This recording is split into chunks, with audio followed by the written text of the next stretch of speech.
Howdy chemistry. In this video, this is the fourth part of predicting products. In this video, I'm going to show you how to do single replacement reactions and combustion reactions. Now, combustion reactions is really just you need to identify it as a combustion reaction. Single replacement also are fairly simple if you already know how double replacement work, which is why we did DR first. But we're going to identify this reaction, and then we're going to go through and figure out how to do its products. So if you look, this is reaction 4 on the new worksheet, worksheet 8, I think. I don't remember. This is reaction 4 on that. If you look, we have one compound and one element by itself. Now, both combustion and single replacement will have this setup.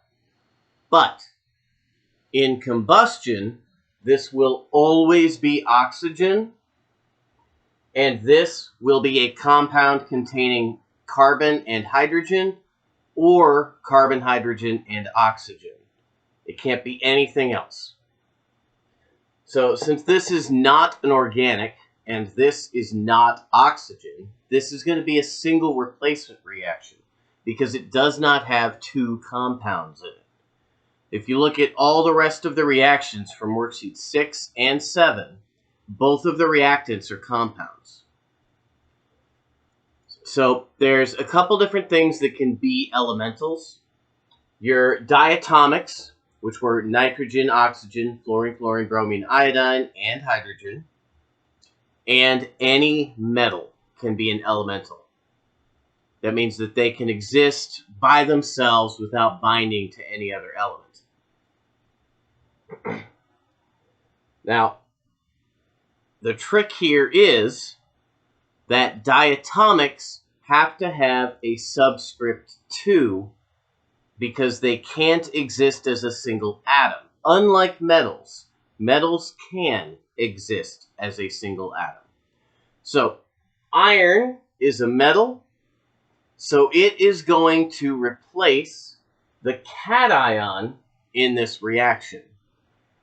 So, the cations are going to be swapped out because this is a single replacement reaction. So, if we do this the same way we have been, hydrogen comes over, and iron comes over,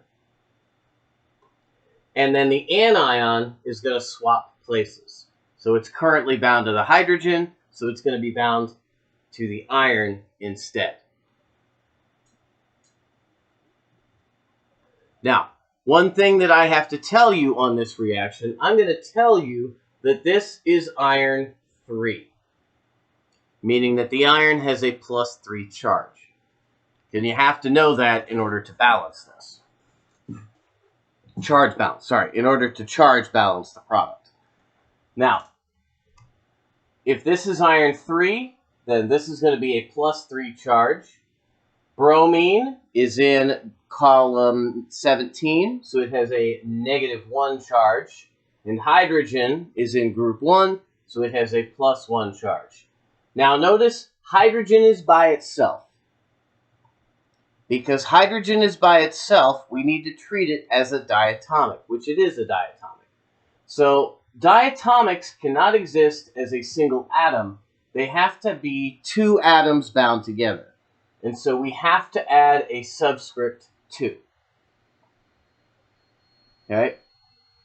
And this is also going to be the case if you have a diatomic on the reactant side. It's going to have a subscript 2, but be by itself. For the iron and the bromine, iron has a +3, bromine is a -1, so we're going to need 3 of these. And that's pretty much it.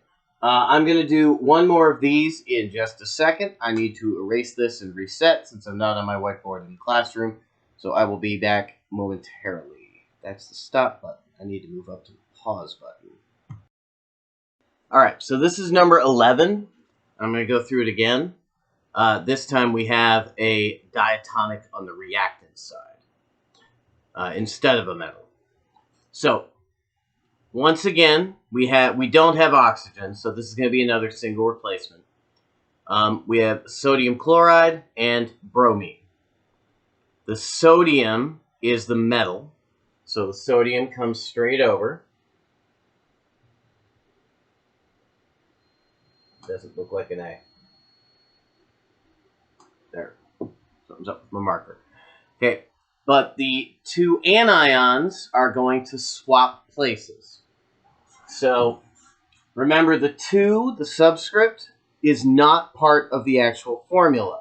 It's because it's a diatomic. It has to be there when it's by itself. So Cl minus 1 and Br minus 1 are our anions. So Br ends up with the sodium, and Cl is by itself.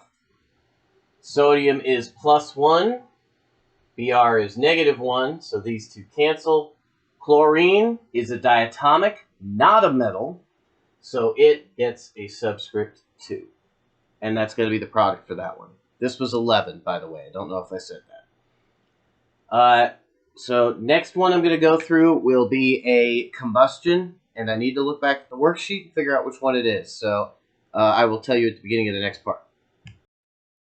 Okay, and this is number 2 from the same worksheet. Now, in this one, you'll see we have an organic because it's carbon, hydrogen, and oxygen as the second reactant. When you have reactants that look like this, it could be just carbon and hydrogen or carbon, hydrogen, and oxygen. That is an organic. An organic and oxygen is always going to be a combustion reaction. And the products for combustion are always carbon dioxide and water.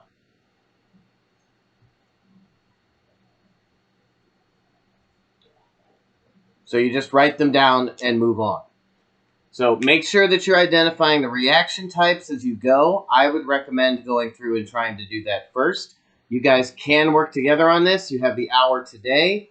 Tomorrow, I will see how much progress you guys made today and decide whether we're going to move forward or if we're going to go ahead and have more time to work on this. So there should be 18 or 20 reactions on worksheet 8 for you guys to work on. Get to it. Have a great day, and I hope to be back tomorrow.